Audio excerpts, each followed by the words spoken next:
Welcome to another unboxing video from theplayersaid.com. My name's Alexander, and today we're taking a look at a new game from Multi-Man Publishing, MMP, and it's called Ariete. And it's the Battle of Bir el Gubi in Libya in November 1941. So, this is from a system called the Tactical Combat Series, TCS. And this is game number 17 in that series. So it's been around for a while, but I think this is part of a test whether or not they're going to revive the series. I don't know if it's been in print for like it's kind of, they've moved away from that and they're saying, hey, is there any interest, should we bring it back? Because there's another title in the series just recently released as well. So they bring out a couple to see, hey, is this worth us investing? And just weirdly, we had a couple of people mention this game to us, and then, or to me specifically, and later on that day, Grant was like, hey, should we get that? And I was like, someone else separately, he'd come to that conclusion as well, so I'm like, alright. So we pre-ordered it, it was very reasonably priced. It is a folio game, but it's a pretty significant one. This is a two-player head-to-head war game. And obviously, takes place, it's one single kind of engagement. There's a number of scenarios within it over the course of a number of days and time periods, and you can break it down into smaller subsections to learn it if you wish. But this is a very, very different type of war game in the mechanics that it uses. So the series was designed by Dean Essig, and this particular iteration is Mauro De Vita, is the designer of this particular game. And what we'll do, let's open it up and we'll kind of show you why it's so different.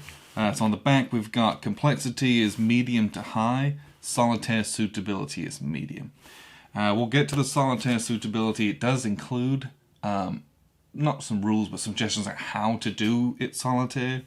Complexity medium to high, and I think that's reasonable from what I've known and what I've read about the game. So, the game itself has this is just a front card, and the back is also just a back card. So those are just some information for looks, but they don't hold any game purposes. We get a little note with our little contents page on it, and some contact instructions if you have any questions about the game or any issues.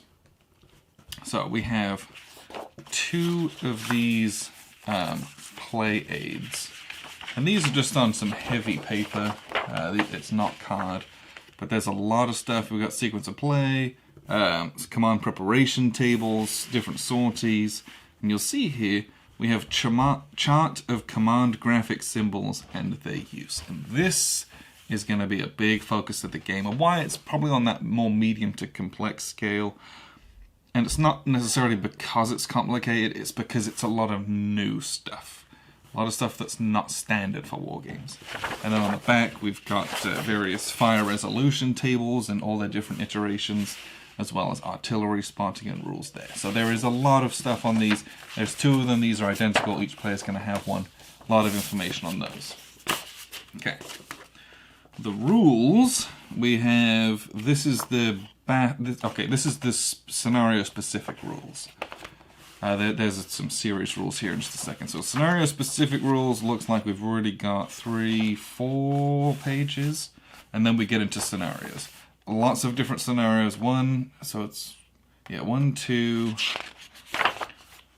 3, 4, 5, 6 scenarios, and then we've got some historical background, some designer notes and bits and pieces here as well. So, and we'll get to here in just a second. So basically you can play a big long campaign battle of all the different engagements within this particular situation, or you can have it broken down into some smaller elements of different regiments, not everything, or just a smaller portion of it. So here's the big draw of this game. This is why I was very, very interested in it, and this is why the whole solitaire aspect, we'll kind of go through it, and why there's a little bit of extra complexity. So this game uses hex encounter map sheet. We use regular kind of playing units on it that have their values, and we'll look at these a bit closer here in just a second. But what you have is a small version of the map, and there is a hex overlay on there. It's kind of faint, but it is on there, and you will need to photocopy this page. This is the same as this. You'll need to photocopy it, and photocopy it a number of times. You will continue to use these. And how this game works is that on here, you literally put your task organization, and you use all of these different symbols and arrows and objectives to draw out what they're going to do in the first phase of the game. What are your units going to do? How are they going to move? Which ridges are they going to take? How they're going to organize themselves. Once you've done that, you'll write some failure instructions. So if they're unable to take those positions or line them up in this certain way, what are those conditions? And then you go from there. So basically, you give all your orders in one go. They have to do everything. And then if you pass off, if you can do that, or if you don't do that, then you're going to write up another sheet of, okay, crap, what are they going to do now? And then you give your orders, and they implement what you've done. And so you're both doing that kind of secretly. You plan out what you're going to do. They're going to plan out what they're going to do, and then you implement those. And even though an engagement might not happen at all how you imagined, your capacity to react is based purely on how well you commanded your troops. And what I mean by that is, did you get them into some advantageous positions? Did you disperse your forces well enough where they can, where they've established a good defensive line, for example? And that was the interesting thing. Playing this solitaire, you're like, oh, well, I might lose that aspect. And what they suggested was, well, you write 2 or 3 different of these op sheets for the opponent, and then just shuffle and choose one. Or, it's more about implementing it, very exactly, because the game isn't necessarily about not knowing what your opponent has or their force composition. It's about not being able to respond as precisely as you could in a normal war game.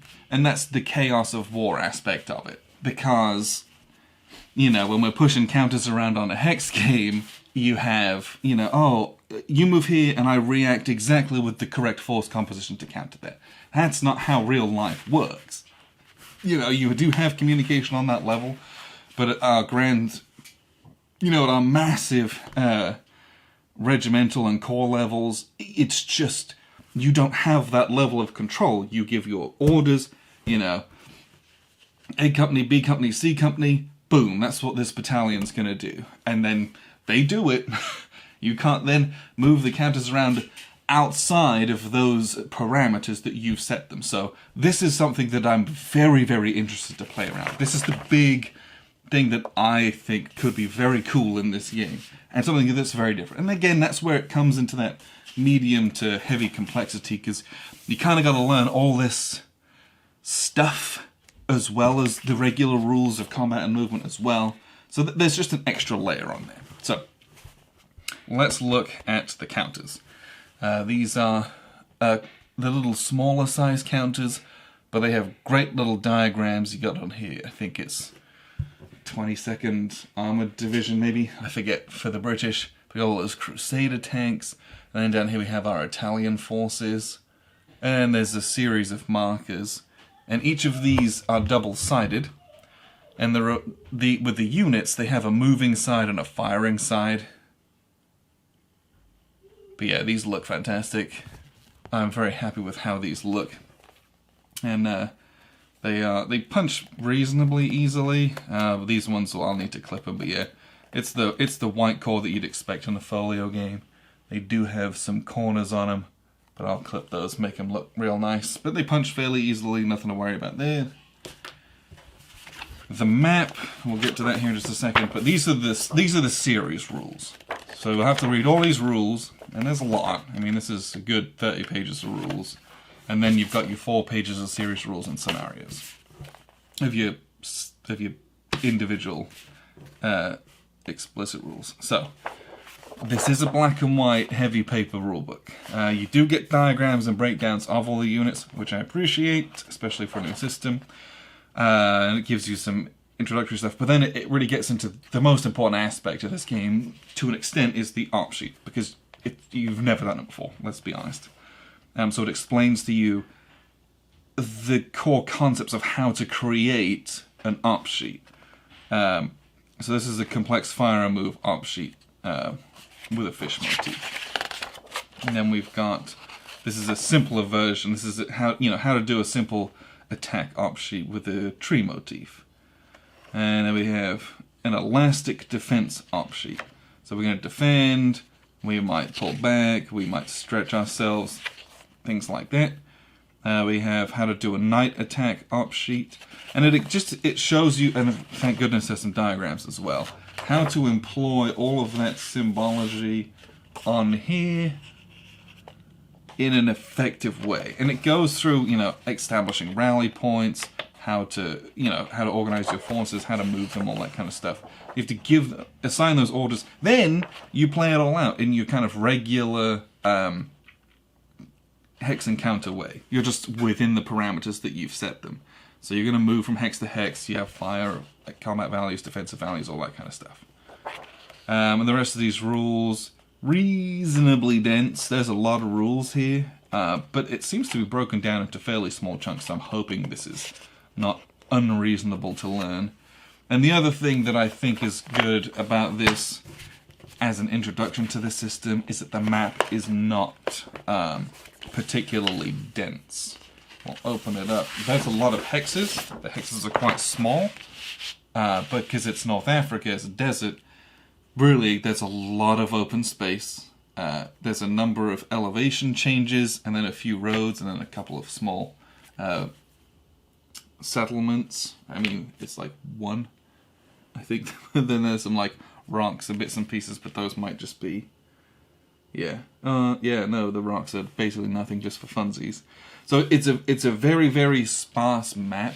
What I'm hoping is that the simplicity of the map makes it easy to create effective plans. I'm not have to worry about the crunch of every aspect of different terrains and trying to utilize those all. I'm hoping that, you can make some sweeps and maneuvers and figure out how all that works within this setting. I hope that that's the case. The only other thing we've got here, if we look at the top of the map, is we have a number of different boxes and tracks. We have a turn record track, which has the number of hours from beginning of the day to the end of the day. Looks like we have some morale boxes as well. It's a very small terrain key. And then we have a little visibility table with our dice rolls. I think you use D10s, and you use 10s and 0s, I believe. But that's the game. There's a good chunk of rules, but it's a very different system from anything that I've played. This is issue number 17, so there's 16 other titles that are published, so clearly someone's bought this and played it. So if you've got any input, I would love to hear it. This gives me, it's different, but it gives me like a different vibe, kind of like how Omega, or Ranger from Omega Games did. Just a different way to approach war games, and it's always fun to play around with something new. So it's Ariete from MMP. It's available now. I think pre-order was like $27. So you won't pay that much more than that probably if it's past the pre-order time. But check it out if it's something you're interested in. This is one we're going to play fairly soon, even though I'm going to have to delve into these rules some. But we'll get this to the table, let you know how it is. But hopefully it's something that's worth looking more into, and there's more of this out there. So appreciate you guys tuning in. I've been Alexander from theplayersaid.com.